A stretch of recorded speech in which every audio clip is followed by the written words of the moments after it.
Hola, hola, buenas tardes. ¿Cómo están?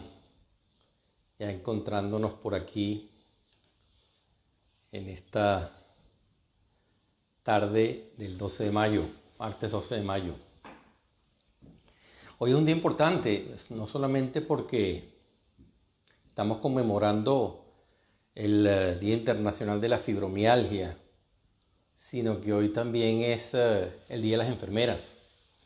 Se conmemora los 200 años del nacimiento de Florence Nightingale. Entonces por eso hoy se celebra el Día de las Enfermeras, muy importante, mano derecha de todos los médicos y de todo el equipo de salud. De manera que muchas felicitaciones y gran admiración para las enfermeras y los enfermeros también de ambos sexos. Y el Día Internacional de la Fibromialgia. En el año 1992, la Organización Mundial de la Salud ya reconoce la fibromialgia como una entidad clínica particular. Y en 1993, un grupo de pacientes afectos de la fibromialgia deciden declarar el 12 de mayo como el Día Mundial de la Fibromialgia. La idea de declarar un día de una enfermedad es que el objetivo sea que ese día se hable de la enfermedad, se sensibilice a la gente sobre la enfermedad, sobre la fibromialgia en este caso, y se converse, se instruya, la gente se motive, se sensibilice, repito, me gusta más la palabra, sobre este padecimiento. Conocido por algunos, no conocido por muchos y sí padecido por varias personas.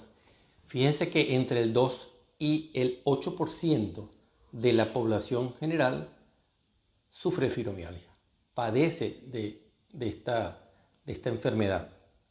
¿Y qué es la fibromialgia? Vamos a empezar por definir lo que es la fibromialgia.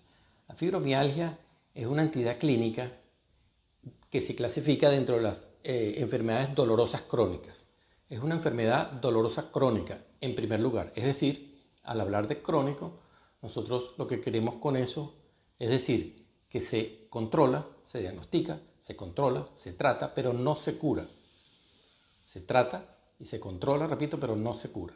Eso quiere decir que el objetivo fundamental de una enfermedad crónica para el equipo de salud es controlar los síntomas y mejorar la calidad de vida, no curarla.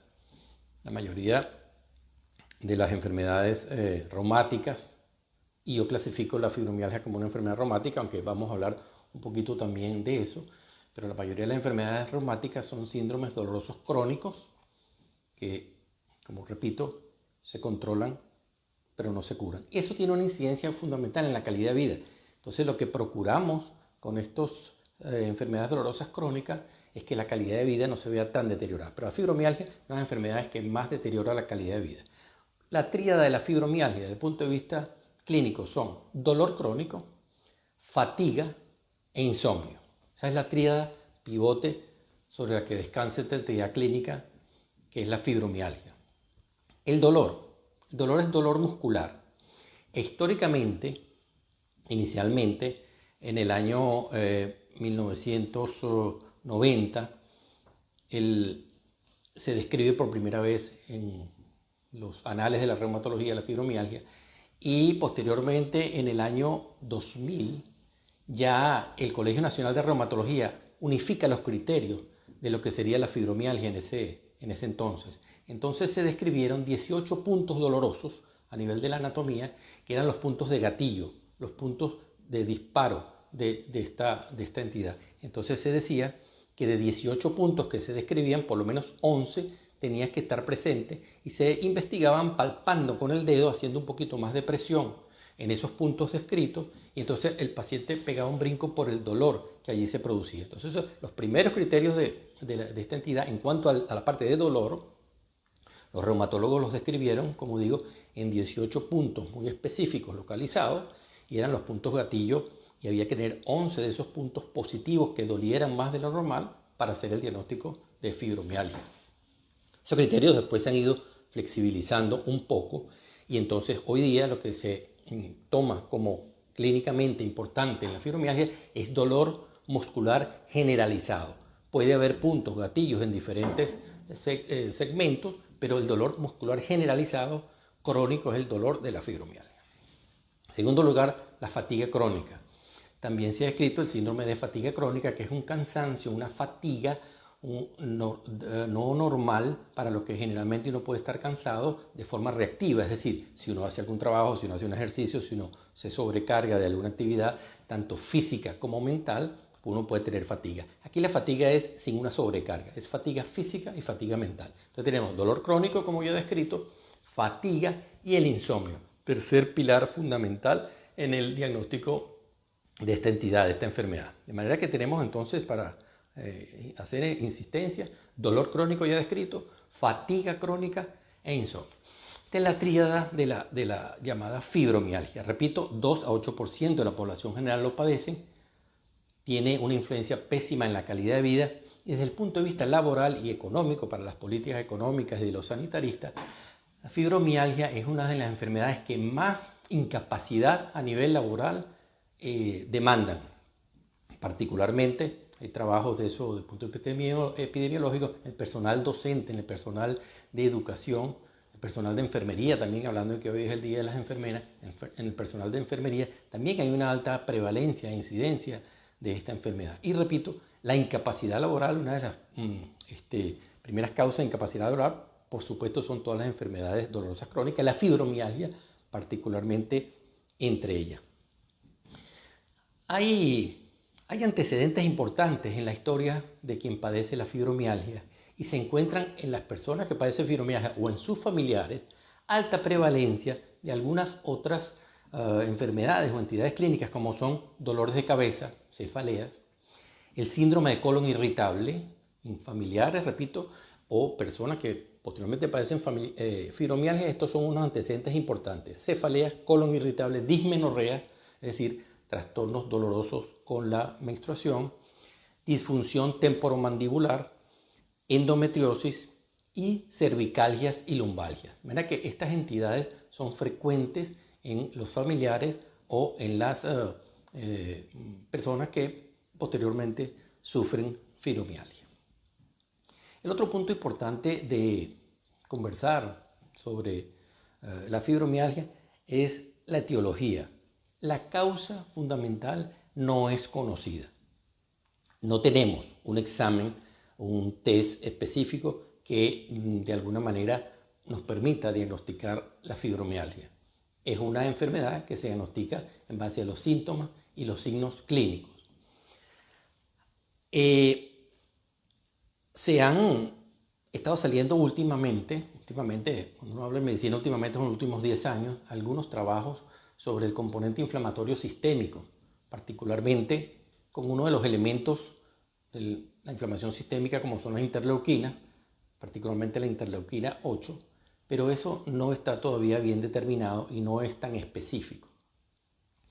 También lo que sí se sabe desde el punto de vista neurológico es que hay una hipersensibilidad de las vías del dolor, de las vías neurológicas que codifican dolor. Entonces hay una hipersensibilidad en todo el sistema de dolor a nivel del sistema nervioso central y esa es una de las situaciones por las cuales los neurólogos tienen un poco que ver con esto de la fibromialgia, porque hay una hipersensibilidad a las vías del sistema nervioso que conducen, que codifican dolor. Y esto hace que entonces todos los estímulos, las personas con fibromialgia, todos los estímulos, y vamos a ver posteriormente los estímulos sensoriales, los estímulos auditivos, los estímulos luminosos, son percibidos de una manera con mayor intensidad que la población general. Que esta hipersensibilidad a nivel de las vías que conducen dolor del sistema nervioso también hace que haya una hipersensibilidad para una serie de estímulos que otras personas no los percibirían como de tanta intensidad. Hay, como todo en medicina, también ciertas aproximaciones desde el punto de vista genético, genes que codifican percepción del dolor, etcétera, etcétera, pero en general, como digo, una fisiopatología, una etiología concreta que permita hacer un diagnóstico con algún examen complementario como tal, no las hay. Sí se observan con mucha frecuencia antecedentes traumáticos en personas 1 o 2 años previos antes de empezar a desarrollar la fibromialgia.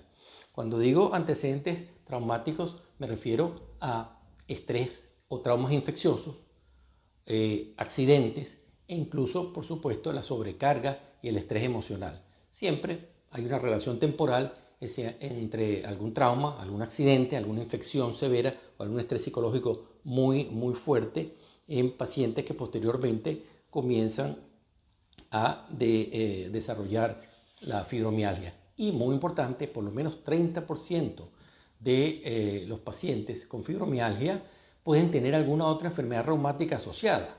Entonces aquí ya estaríamos hablando de lo que se llama la fibromialgia secundaria. Es decir, la fibromialgia, la enfermedad reumática, que puede ser artritis reumatoide, el lupus eritematoso sistémico, osteoartritis, osteoartrosis, y secundariamente entonces tienen los criterios, como dijimos, del dolor, como ya lo hemos descrito, el insomnio y la fatiga crónica, como una enfermedad concomitante a la enfermedad reumática previa, es decir, la fibromialgia secundaria. Pero debe hacerse entonces también como diagnóstico, como comorbilidad de la enfermedad reumática, porque el tratamiento, pues como ya veremos, puede de alguna manera ser diferente en la fibromialgia como tal, en la fibromialgia secundaria. La comorbilidad psiquiátrica en los pacientes con fibromialgia es muy alta. Hay un 60-65% de los pacientes con fibromialgia que padecen depresión. Criterios completos para depresión mayor. También trastornos de ansiedad, llámese ansiedad generalizada, crisis de pánico, trastorno por estrés postraumático y trabajos que también dicen que hay síntomas importantes del trastorno obsesivo compulsivo en pacientes con fibromialgia. De manera que la comorbilidad psiquiátrica también es importante y alta en estos pacientes con la fibromialgia. Y fíjense que les dije que había una hipersensibilidad a nivel central, a nivel del sistema nervioso central, de las fibras que perciben y transmiten el dolor, pero también a nivel de la neurotransmisión, a nivel de los neurotransmisores y de las vías que conducen dolor y depresión y afecto, pues comparten el dolor y la depresión y la parte afectiva, comparten a nivel del sistema nervioso, vías y neurotransmisores comunes. Entonces esto plantea situaciones bien importantes e interesantes a nivel cuando se trata del tratamiento farmacológico, porque podemos ir deduciendo, con lo que yo estoy diciendo, que muchos fármacos que también se utilizan para depresión son los fármacos útiles que se indican en la fibromialgia. Históricamente hay algo interesante que yo digo siempre también un poco manera de broma, que digo, para los neurólogos, pues la fibromialgia es una hipersensibilidad de las vías que conducen dolor a nivel del sistema nervioso central, para los neurólogos. Para los reumatólogos es un síndrome muy bien constituido por 3 criterios fundamentales: dolor en los puntos descritos, o dolor como hemos descrito ya, insomnio y fatiga crónica. Y para los psiquiatras, digo, no existe la fibromialgia, eso es depresión y punto. Manifestaciones somáticas de la depresión. Por supuesto, repito, es en broma, porque desde el año, como ya les dije, del año 1992 ya la OMS la identifica como una enfermedad aparte y ya los criterios pues son bastante bien definidos, pero es una entidad que siempre ha tenido y tiene mucha discusión por lo complejo, porque no hay un examen específico que uno pueda determinar y decir, esto es fibromialgia, y porque en sangre periférica hay un examen que nos dé el diagnóstico. Entonces estas enfermedades, particularmente crónicas y dolorosas, pues son complejas en su abordaje, y ya por esto implica que el abordaje de estas entidades tiene que ser mediante un equipo interdisciplinario. Ya entramos aquí también un poco en lo de tratamiento, pero quiero hacer énfasis en una de las cosas que dije cuando estaba anunciando, promoviendo, invitándolos para esta pequeña reunión, para este micro, que últimamente también se está dando mucho énfasis a los trastornos cognitivos que ocurren en el paciente con fibromialgia. Clásicamente estamos hablando de dolor, insomnio y fatiga crónica, pero últimamente ha tenido más énfasis y es lo que quiero como dejar en conclusión en este día de conmemoración de la fibromialgia, llamar la atención, sensibilizar sobre las alteraciones a nivel neurocognitivo que el paciente con fibromialgia padece y refiere. ¿Qué quiero decir con esto? Cuando me refiero a funciones cognitivas, estoy hablando de memoria, atención, funciones ejecutivas. Las funciones ejecutivas es la capacidad de planificar, ejecutar, supervisar y evaluar una acción. Por ejemplo, una receta, un plan de acción. Ahí está la memoria de trabajo, la memoria inmediata, la memoria tardía. Entonces, alteración a nivel de la concentración, de la atención, de la memoria y de la función ejecutiva son frecuentes que estén alteradas en la fibromialgia. Y esto plantea que además de el tratamiento del dolor, el tratamiento del insomnio, la fatiga, se preste atención a las alteraciones a nivel cognitivo, porque es una queja frecuente de los pacientes que se llama la neblina, como se llama también el lupus, el lupus brain fog. En fibromialgia existe la fibrofog, es decir, la neblina de la fibromialgia. El paciente refiere como una neblina, algo con la mente un poco nublada, con dificultad en la concentración y de entender y de llevar a cabo algunas labores simples. Y esto hay que evaluarlo, y es un poco como que lo que quiero dejar más sensible en ustedes que me están acompañando, que en el paciente con fibromialgia también debe evaluarse de entrada la parte cognitiva. Eso los reumatólogos lo manejan y lo saben, y el médico de atención primaria que está en capacidad de diagnosticar la fibromialgia también debe tener en cuenta, por lo menos hacer una evaluación básica, una evaluación de base de las funciones cognitivas. El médico de atención primaria y el médico reumatólogo tienen la capacidad de hacer pruebas de despistaje sencillas a nivel de la consulta para tener un diagnóstico de base de las funciones cognitivas: memoria, atención, función ejecutiva, cálculo, memoria de trabajo. Y después ya se tiene teniendo ese diagnóstico de base, eso puede servir para más adelante si un especialista como un neuropsicólogo o un psicólogo que trabaje con la parte cognitiva, pues termine ya de evaluar eso más adelante en caso de que sea una queja frecuente de los pacientes. Eso es lo que se llama entonces la neblina, la neblina fibromiálgica, o las alteraciones cognitivas en el paciente con fibromialgia, que es sobre todo una de las cosas que más quería como que conversáramos, dejar en claro hoy. Eso siempre debe tomarse en cuenta. El abordaje entonces del paciente con fibromialgia, y quiero insistir mucho en esto, es interdisciplinario.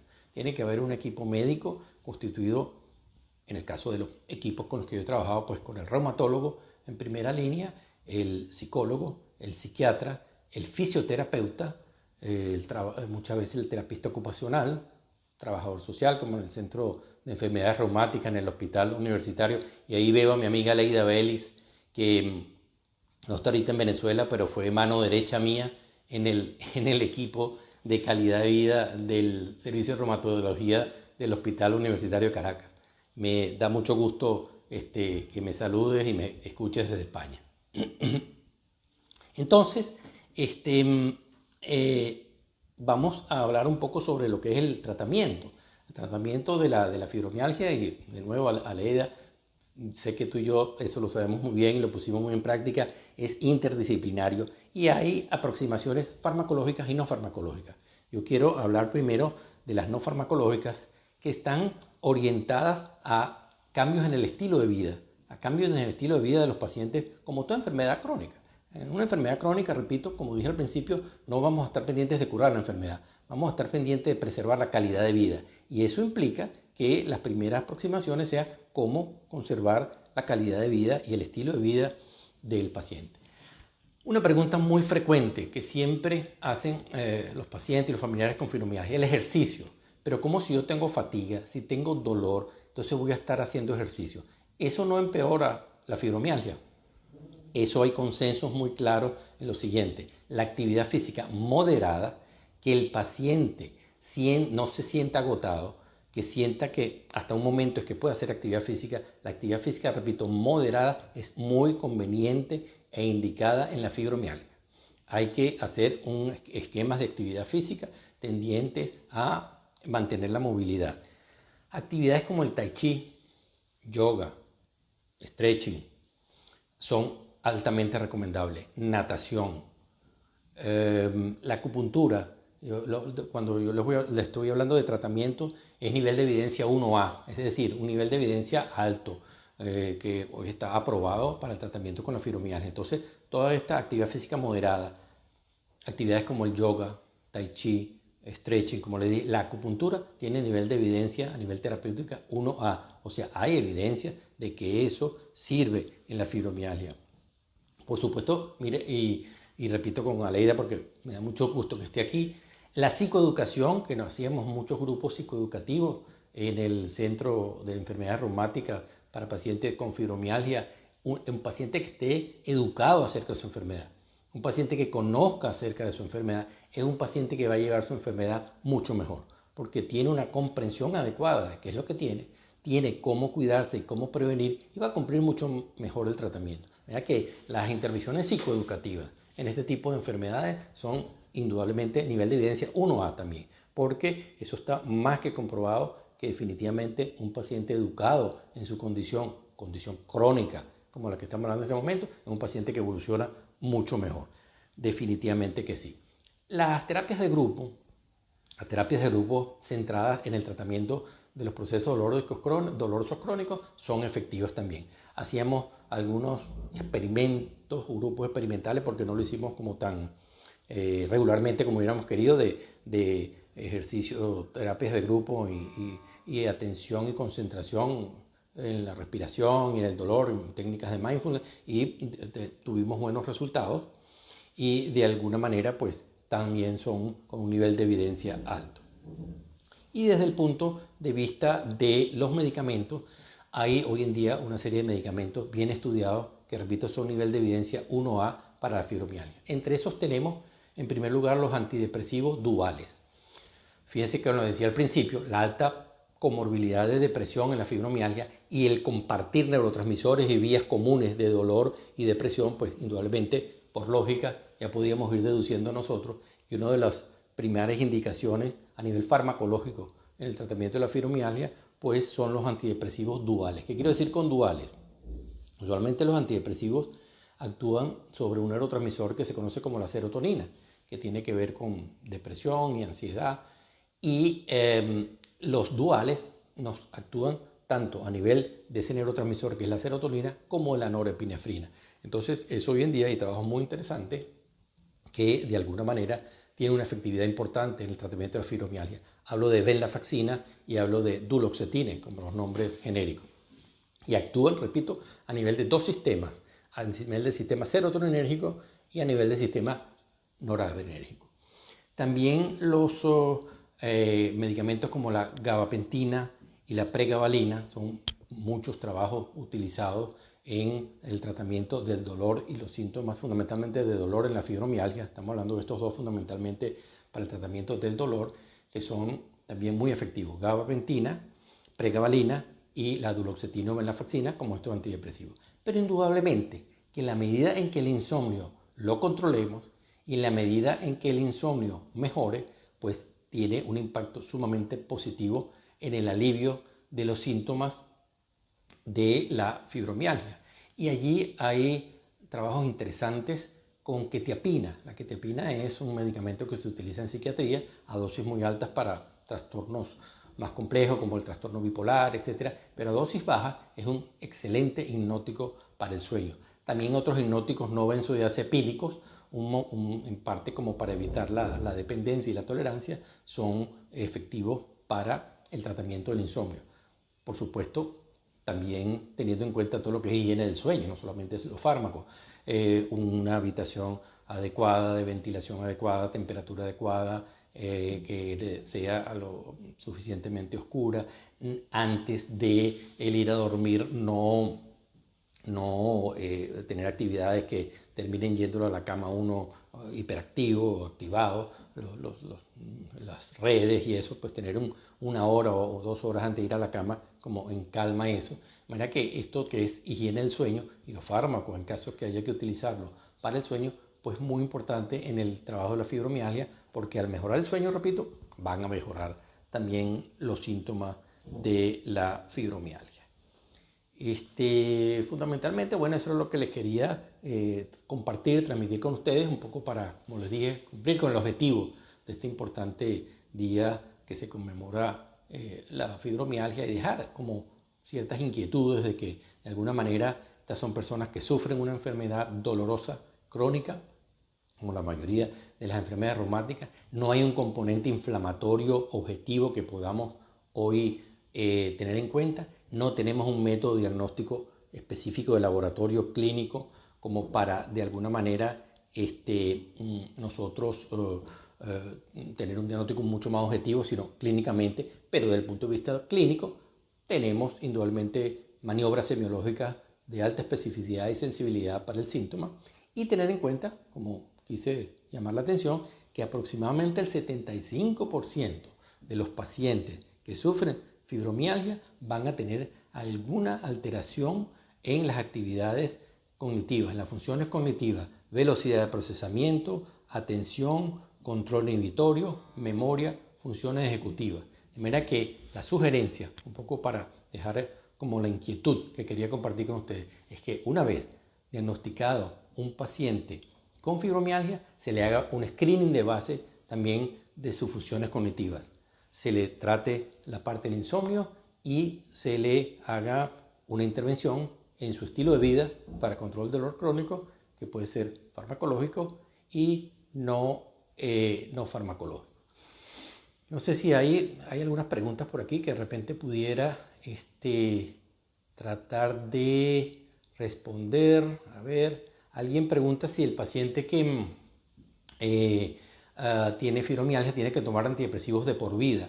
No tiene que tomar antidepresivos de por vida. No hagamos ese diagnóstico esa indicación tan como diría yo, tan rígida de que es de por vida. No, pero sí por largo tiempo. Acuérdense que tanto en psiquiatría como en las enfermedades reumáticas, una vez que se indica un antidepresivo es mínimo por 6 meses. Eso sí, es mínimo por 6 meses, porque de alguna manera antes el riesgo de quitarlos antes se corre un riesgo muy importante de recaída, y eso está estadísticamente establecido. Usted va a empezar a tener el alivio quizás 2 o 3 semanas de indicado el fármaco, no antes también, pero no debe suspenderlo ni en depresión ni en ninguna enfermedad reumática antes de los 6 meses. Han preguntado mucho por aquí también, puedo ver sobre la alimentación, tema fuerte en fibromialgia. No les puedo decir realmente con una evidencia científica 1A o fuerte o dura que lo de la alimentación sí tenga que ver o no tenga que ver. Forma parte del estilo de vida que hay que tener sano en la fibromialgia. Ahora, que yo tenga evidencia para decirle a ustedes, sí, por ejemplo, alguien preguntó por aquí, quite el gluten o no coma carne, o bueno, mire, hay en alguna oportunidad por ahí que bueno, que es que tenía que ver con infecciones micóticas, entonces se llama antimicótico. Mire, yo no tengo evidencia en mis manos 1A o A hoy día para decirles que eso es así, pero forma parte de una actividad de vida sana, pues, una alimentación balanceada, que a usted le caiga bien y la tolere bien, pero no tengo yo evidencia en este momento para decir que el quitar el gluten le vaya a mejorar a usted su fibromialgia, definitivamente. También hay los fármacos que yo les comenté, son fármacos que tienen evidencia 1A, pero muchas veces también hay por periodos muy cortos usar algunos opiáceos, por el dolor tan fuerte, eventualmente hasta inyecciones de esteroides en los puntos los puntos gatillo, pero eso no tiene evidencia científica de que en verdad sea altamente efectivo, pero sí se hacen. También corticosteroides a dosis bajas y por días